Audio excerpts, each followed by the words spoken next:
Hi, David Odell here with OdellCompleteConcrete. This is another sunken living room that we're going to raise up and make everything all the same level to make this room a whole lot bigger and more useful. Inevitably, what they're going to do, actually another contractor that does lofts only, he's going to build above this with a loft. Instead of having the really super high ceilings, you'll have a loft up there that you can look down over everything down here. But you'll also have a bigger first floor by doing this, more usable space. So what I'm going to do here is drill into the side of the concrete with some 3/8 rebar, and I'm just going to drill and drive 3/8 hole, 3/8 rebar, so it's a real tight fit. They don't pull out, in other words. Now I didn't drill into this 6-inch wide stem wall, because I didn't want it. It's pretty narrow, so I didn't want to drill into that and possibly damage it. So I'm just going to drill into the surrounding floor area, so I know that it's a lot more strong, a lot thicker concrete. And then I also put glue. I sprayed glue on the floor, the concrete glue. I dilute it a little bit so it'll spray, and then I just spray the whole floor with the concrete glue. So in other words, this slab now is a part of the whole house.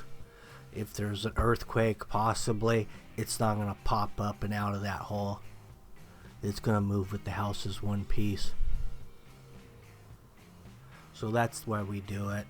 Typically, if you're not in an earthquake area, you probably wouldn't even need to dowel or glue or anything. Just the weight alone will hold it there.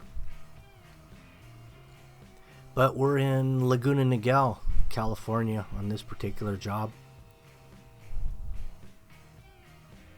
So we hit it with the 4-foot magnesium bow float to start with.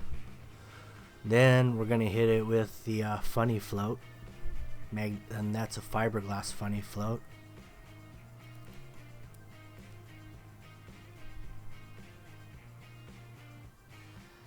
Then we're going to hit it with Big Blue. It's just an oversized Fresno that doesn't chatter like typically a normal size Fresno will chatter a lot on you.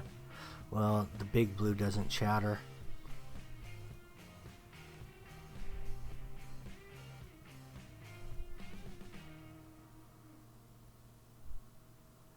We don't have to do a real special finish on this. The most crucial thing on a floor is getting it in level, because there's going to be some kind of flooring that goes over the top of it inevitably. But so the finish is not that crucial. You just want to make sure it's level and flat. And there's your finished product.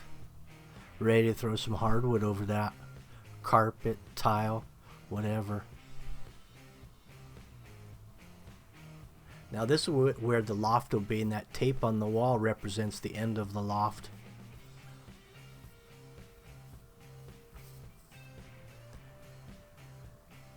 Just a little final touch up there, tightening that seam up a little bit along that edge.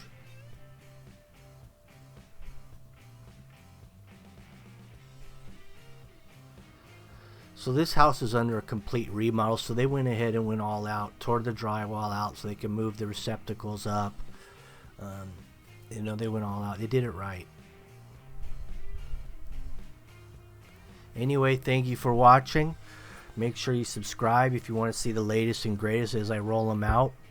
Also, if you know anyone that wants to do this, don't hesitate to share the video. Also, hit the like button so we can get some more recognition and other people can find us easier. Thanks. Have a good day.